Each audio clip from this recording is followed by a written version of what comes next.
Any questions? The problem that we did last time, I think it was the last problem, when we were trying to calculate where it stopped at 0 and it was in between 2 points. Right. When you solve for, like you use the equation acceleration equals changing velocity over changing time, do you make the velocity negative? In that, it's final velocity minus initial velocity. Okay. And in that particular problem, our final velocity was negative. And so that's why I had a negative number minus positive number. Okay. Other questions? Not yet.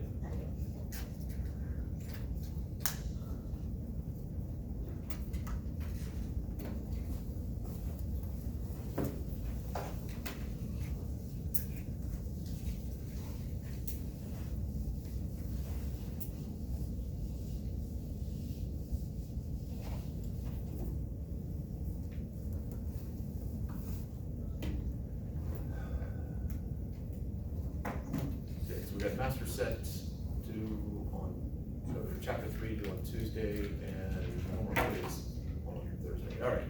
When will we have our first test?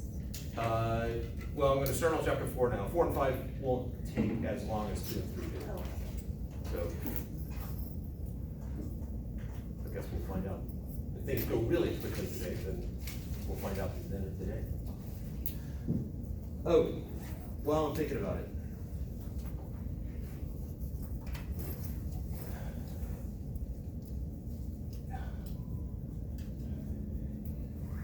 If you are not making it tomorrow, I hope you all do. I'm expecting you to be there. But if you cannot make it tomorrow, it's just for anyone happens to be watching, I guess today, you will need to submit a dummy assignment. On Blackboard. I couldn't get into it. Pardon? I couldn't get into the dummy assignment. Okay, I need to tried change this that then. morning. Okay. Primarily because if you are inactive for 2 weeks, then there starts to be a push to have you dropped unless there's some extenuating circumstance. Now, to me, the extenuating circumstances, we had class 2 Fridays ago, there was no school on that Friday, the following Friday, and so this Friday would be these 14 days. So that apparently was not something they had considered when they came up with this plan. Some dramatic music just to cap that off. So, I am expecting you all to be there tomorrow noon, but if not, then you need to submit something on Blackboard. I guess you could just submit something on one of the labs also. Just, it doesn't even have, it just can be, I was here. Okay. Now, it's less crucial now because the first thing you're gonna do is you're gonna ask me what are the circumstances, and I can say, listen, I can just explain it. In November, when we have no lab on the Friday of Thanksgiving, it's gonna pop up, and at that point, I don't have control, and I don't know if they're gonna come to me and ask me, or whether they're so gonna say, ooh, they were gone 14 days. They're out of the course. We shall see. All right, so let's start out with, I have a box. A 3 kilogram box. It is being pushed to the right with a 5-Newton force.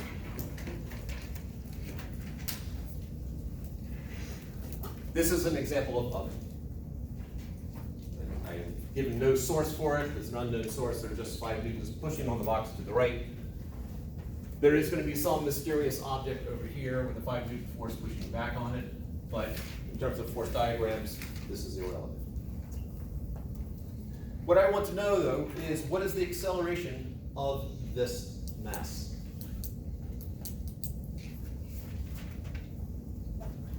So I've probably written it on the board before, but let's officially write it as part of chapter 4. This is Newton's second law of motion. It is also the math form for the first law of motion. For the purist in the group, acceleration is force divided by mass.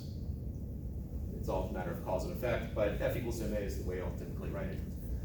This is the mass of the object. This is the acceleration of the object.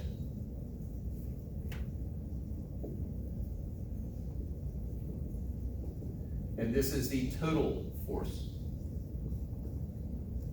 acting on the object.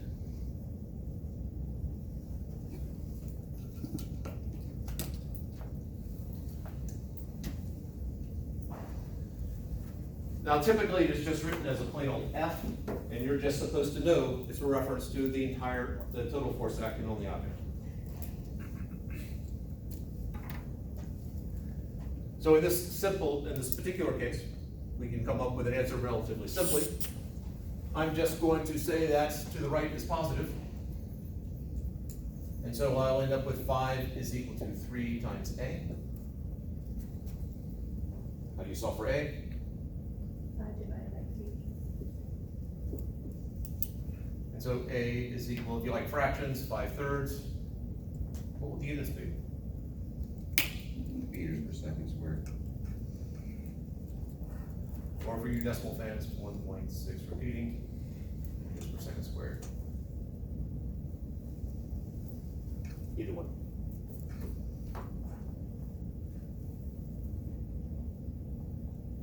Question, Caroline? You have a look on your face of you want to ask something. That's because I was still writing this while you did all of that. Oh, okay. This is all I did was that's my mass. That's all the forces acting on it, and just plugged it in here. So the force is 5 newtons. The mass is 3 kilograms. We solve for A. So that's what this is. Yes, Genesis. On a test or quiz, where we have to use these formulas, would we have like a formula sheet, or would we just like memorize it? Yes. All right, so they are good to know. There's going to be one formula that I will absolutely insist that you memorize. We haven't gotten to that one yet, but it is good to know F equals ma. But it will be written should be written at the top of the page of a quiz or on the first page of a test. Go ahead.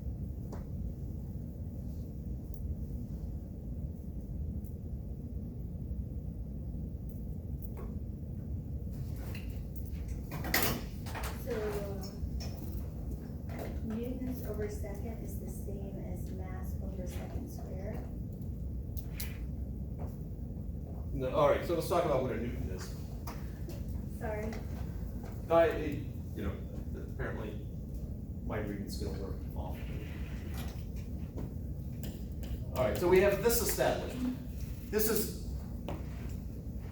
really the first physics equation we've come up with. All the stuff that we did in chapter 2 or chapter 3 are really based on definitions of math. This one right here is more fundamental. So looking at this right here, if I want to look at the units, the units of force are the units of mass times acceleration. And so the square bracket are indicating units. The units of force must be equal to the units of mass times the units of acceleration. Well, I know mass is a kilogram. That's the standard unit of mass. For acceleration, it's a meter per second squared. A newton is defined as a kilogram meter per second squared. So the 3 lines indicating that's true by definition. Newtons is referred to as a derived unit. So I wrote it as kilograms times meters per second squared. You could also write it as kilograms times meters. The whole thing divided by second squared. Same thing.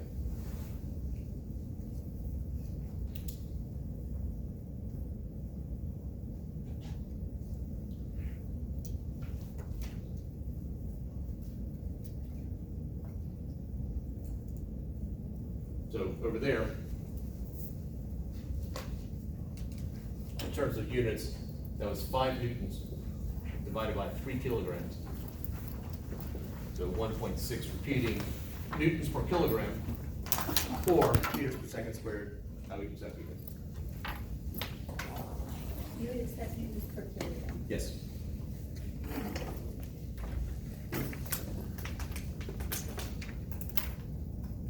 Other questions?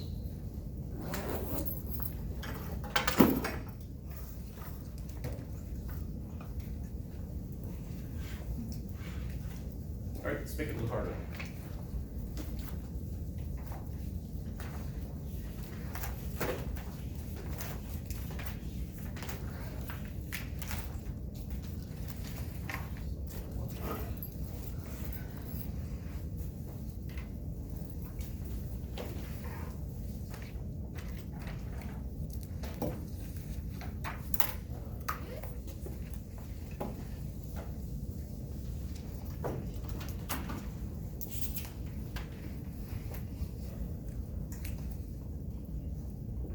Go back to the classic. I have a box.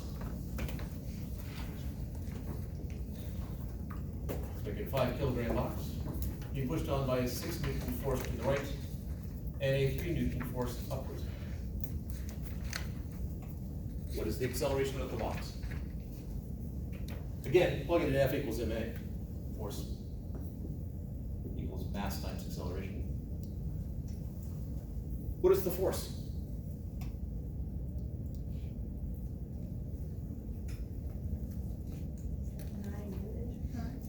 It is not 9. 6? Pardon? 6? I heard 6? It's not 6. Or even with newtons thrown in there. Still not right. Is it a squared plus b squared plus c? All right. More complicated than it needs to be. We'll get there in just a moment. All right, it's a two-dimensional problem. I can't get away with just choosing a positive direction and being done with it. I got 2 perpendicular bits to it. So I need to somehow accommodate the fact that I've got 2 different directions here. So the way we do that is, if they're perpendicular to each other, I'm just going to say to the right. I need some label that represents to the right. So I'm going to use I hat. The little hat there indicates it is a directional vector. It's known as a unit vector, but the whole purpose of it is to indicate direction. I have 3 newtons going up, so if it's perpendicular to it, I hat's not going to cut it. I need a different letter. J hat. Some textbooks will use X hat and Y hat. I really don't care for that. Is that a why not? No. So now my force is, well, it's 6 meters to the right, but I don't want to write out all those words. I'm just going to do that. So I'm just going to do 6 newtons I hat. And then plus 3 newtons J hat is equal to my mass, 5 kilograms, times my acceleration.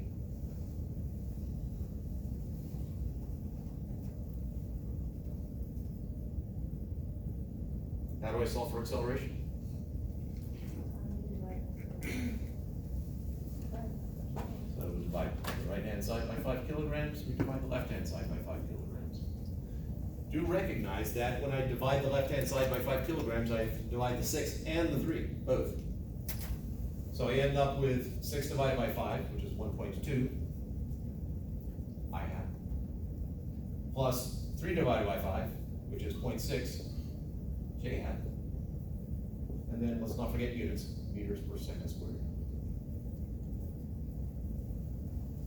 And that's the final, you can leave that as your final answer, it's perfectly fine. This is known as rectangular form. I can also write it as 1.2 meters per second squared I hat plus 0.6 meters per second squared J hat. That is also perfectly fine.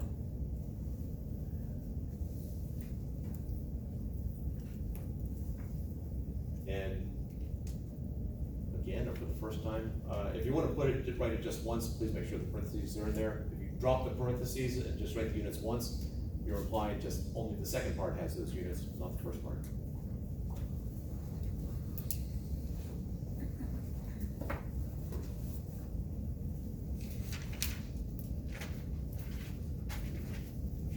Now, if I change, oh, yes, Chase. Does I hat always have to go horizontal? No. Okay. Since my vectors were perpendicular to each other and one was horizontal, one was vertical, that's the way it just made it easier. Theoretically, I could put, instead of j hat being 0.6, I could put I hat being 0.6 and I won't get taken. Yeah, I could switch I hat and J hat, I could put them at a strange angle. Okay. Yeah. You have flexibility, and this is why I don't like the X hat, Y hat that some textbooks will use, because we've all been brainwashed by the math people, you know, X, Y, and it's not always convenient to do that.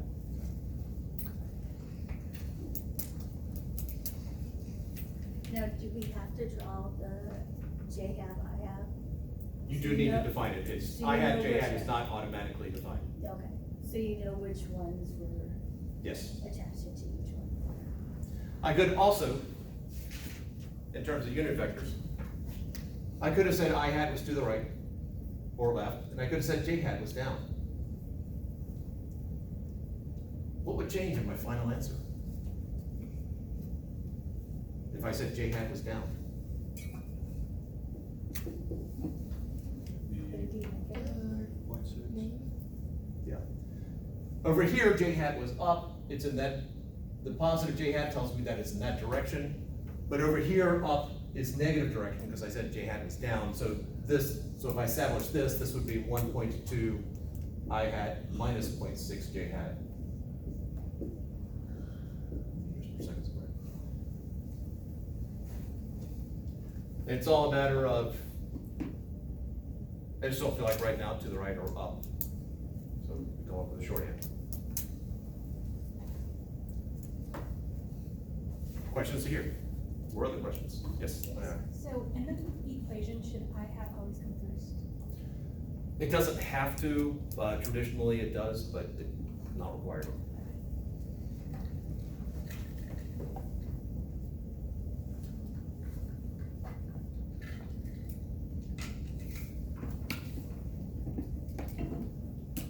Alright, so let's combine some stuff. Oh, actually, before I do that, getting to something Yvette sort of mentioned. Now suppose my question changed. My question was not what is the acceleration, but what is the magnitude of the acceleration? Because remember, acceleration as a vector has a magnitude, and anything as a vector has a magnitude and direction, but now all I want is just the magnitude. How would you go about just the magnitude? Is that where that you squared plus b squared, c squared? Yes, it is. Pythagorean theorem. I have a question before you move on. Okay? For that part, it would have to be 3 newtons pushing me down? Or is that right? This is correct for that problem if I said J hat is down. Okay, Yeah. So my final answer is this or that, it's not both of them. It all depends on how I want to define my system. okay. We have to define this. All right. If you recall, when you add vectors, you do head to tail. And so what I'm doing here is I have two vectors I'm gonna add head to tail. I go 1.2 meters per second to the right, meters per second squared to the right, and then 0.6 meters per second squared up.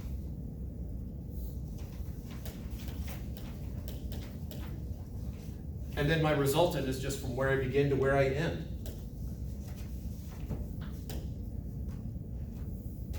That is my resultant right there.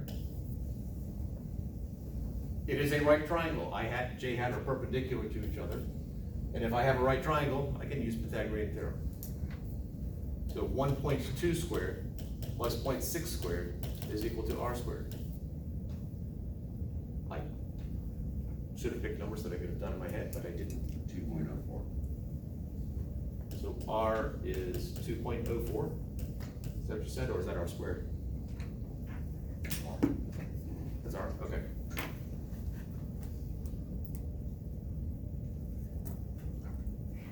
No, I can't see it.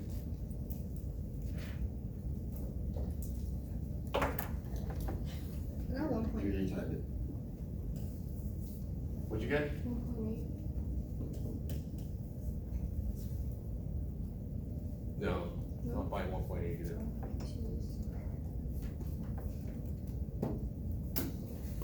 If the 1.2 and the 0.6 were in the same direction, that would be 1.8. It's gotta be smaller than 1.8.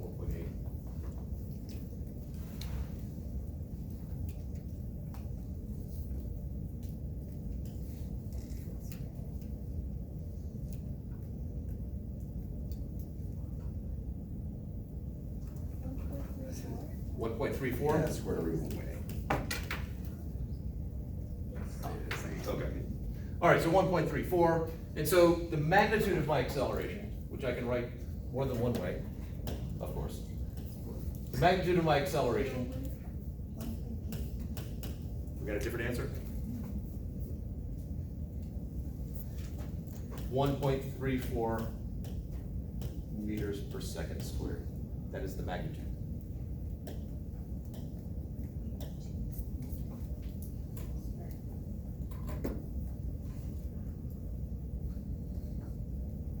If I ask what's the magnitude of the force, well, I got two ways to find that too. One way to find the magnitude of the force is I could just multiply my acceleration times my mass and get it that way. Or I could do the Pythagorean theorem over there with the forces. You got something different or I same? got 1.8. Yeah, square rooted. That's Oh, where we okay. did, yeah. Thank you. Ah, 1.2 squared plus 0.6 squared is 1.8. Okay, that's where that came from. I was thinking that you just didn't do the squares and just added them up. Doesn't work out that way very often. All right, so if I just added let's plug it into, if F equals ma, if I'm doing the magnitude of acceleration, I get the magnitude of my force, and so my